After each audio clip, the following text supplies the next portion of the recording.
Assalamualaikum warahmatullahi wabarakatuh. Salam sejahtera bagi kita semua.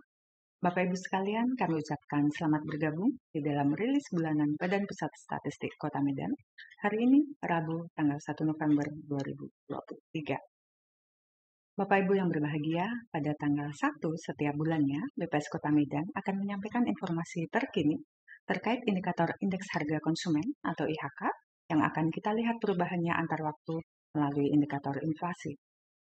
Nilai indikator inflasi yang akan disampaikan merupakan gambaran perubahan harga bulan Oktober 2023. Sebagai pengantar, nanti akan kami sajikan 3 jenis pengukuran perkembangan.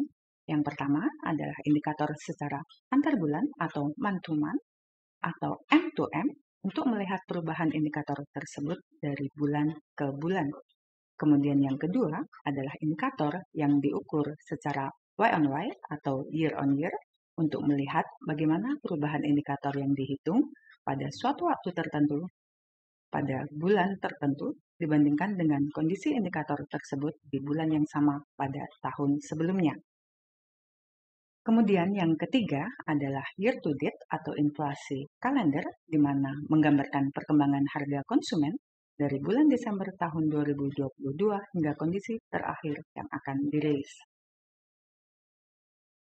Bapak Ibu sekalian, perubahan indeks harga konsumen bulan Oktober 2023 dibandingkan dengan bulan September 2023 atau antar bulan berdasarkan hasil pemantauan BPS Kota Medan tercatat bahwa terjadi deflasi sebesar 0,04%. Dengan demikian, inflasi tahun kalender dari Januari sampai dengan Oktober 2023 adalah sebesar 1,08%. Jika kita bandingkan dengan angka Provinsi Sumatera Utara, yaitu gabungan 5 kota IHK yang telah dirilis oleh BPS Provinsi Sumatera Utara tadi, yaitu sebesar 1,22%, maka inflasi tahun kalender atau year to date di Kota Medan lebih rendah dibandingkan Sumatera Utara. Jika kita lihat lebih dalam, yaitu kondisi secara month-to-month menurut kelompok pengeluaran, terjadinya deflasi pada bulan ini disebabkan karena kelompok makanan, minuman, dan tembakau yang mengalami deflasi sebesar 0,4%, sedangkan untuk kelompok pengeluaran lainnya terjadi inflasi. Jika kita melihat berapa andil inflasi secara month-to-month menurut kelompok pengeluaran, ternyata deflasi yang sebesar 0,04% tersebut merupakan andil dari kelompok pengeluaran untuk makanan, minuman, dan tembakau, yaitu sebesar 0,13%. Sedangkan untuk kelompok pengeluaran lainnya mengalami inflasi.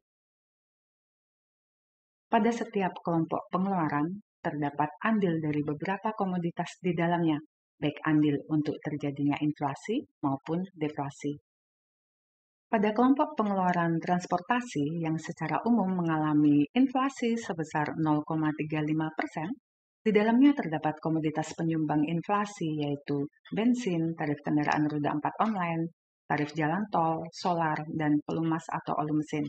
Dan sebenarnya juga terdapat komoditas yang mengalami deflasi, yaitu angkutan udara, tarif kendaraan roda 2 online.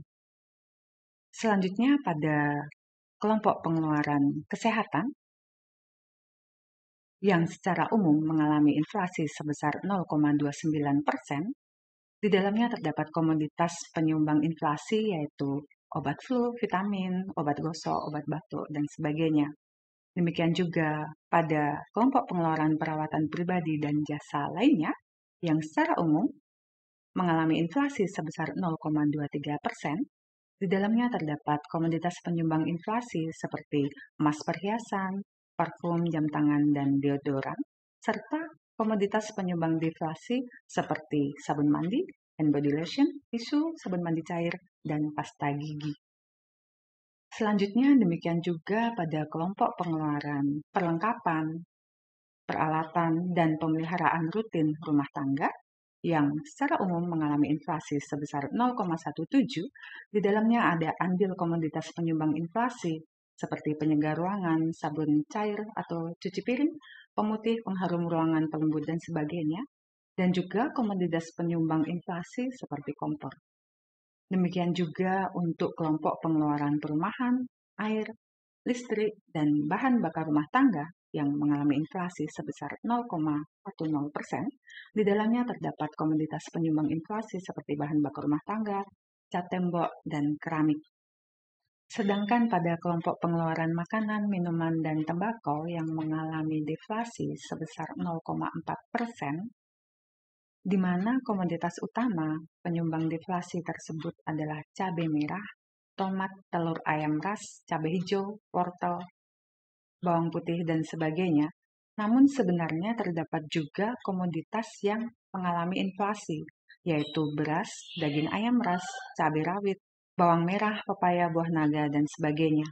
Namun demikian, terdapat beberapa kelompok pengeluaran yang tidak mengalami perubahan harga, seperti kelompok pengeluaran pakaian dan alas kaki, informasi, komunikasi, dan jasa keuangan, kelompok pengeluaran untuk rekreasi, olahraga, dan budaya, kelompok pengeluaran pendidikan, serta kelompok pengeluaran penyediaan makanan dan minuman atau restoran. Selanjutnya kita lihat kembali komoditas yang menjadi penyumbang terjadinya inflasi dan deflasi secara Y on Y. Ternyata komoditas yang menjadi penyumbang inflasi tertinggi adalah beras, rokok kretek filter, tomat, daging ayam ras, dan akademi atau perguruan tinggi. Dan sebagai penyeimbang, deflasi dialami oleh komoditas bawang merah, ikan dencis, celana panjang jeans pria, ikan tongkol, dan ikan nila.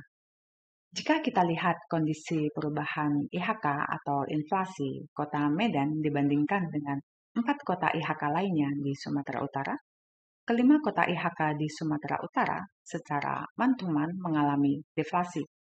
Sibulga deflasi sebesar 0,19%, Gunung Sitoli juga mengalami deflasi sebesar 0,48%, Padang Sidempuan mengalami deflasi sebesar 0,18%, Pematang Siantar 0,15%, dan Kota Medan, seperti tadi sudah disampaikan, mengalami deflasi sebesar 0,04%.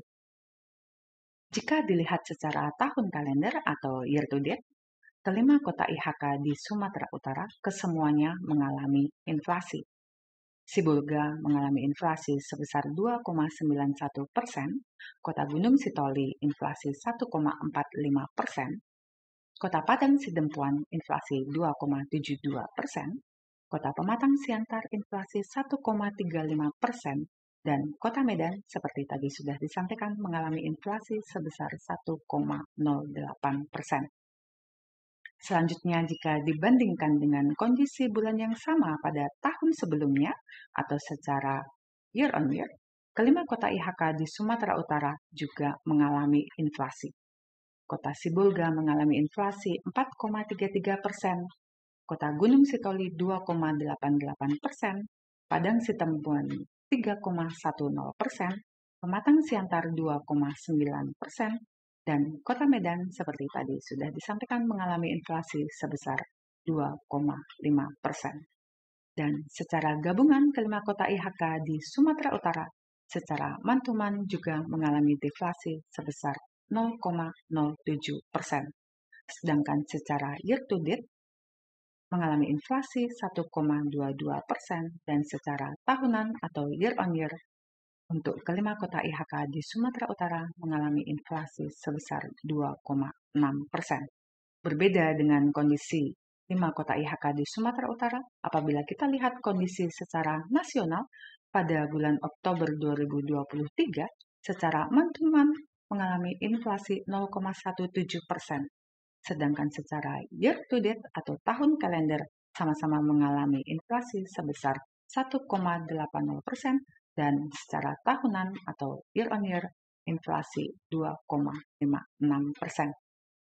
Bapak Ibu sekalian, demikian informasi terkini terkait indikator perubahan IHK atau inflasi yang dapat kami sampaikan pada hari ini, 1 November 2023.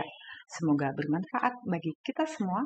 Informasi lebih lanjut terkait hal ini dan juga data serta indikator strategis lainnya dapat Bapak Ibu lihat pada website resmi BPS Kota Medan melalui medankota.bps.go.id. Terima kasih atas perhatian Bapak dan Ibu sekalian. Mohon maaf apabila ada kata yang kurang berkenan. Saya akhiri. Wassalamualaikum warahmatullahi wabarakatuh. Salam sejahtera untuk kita semua.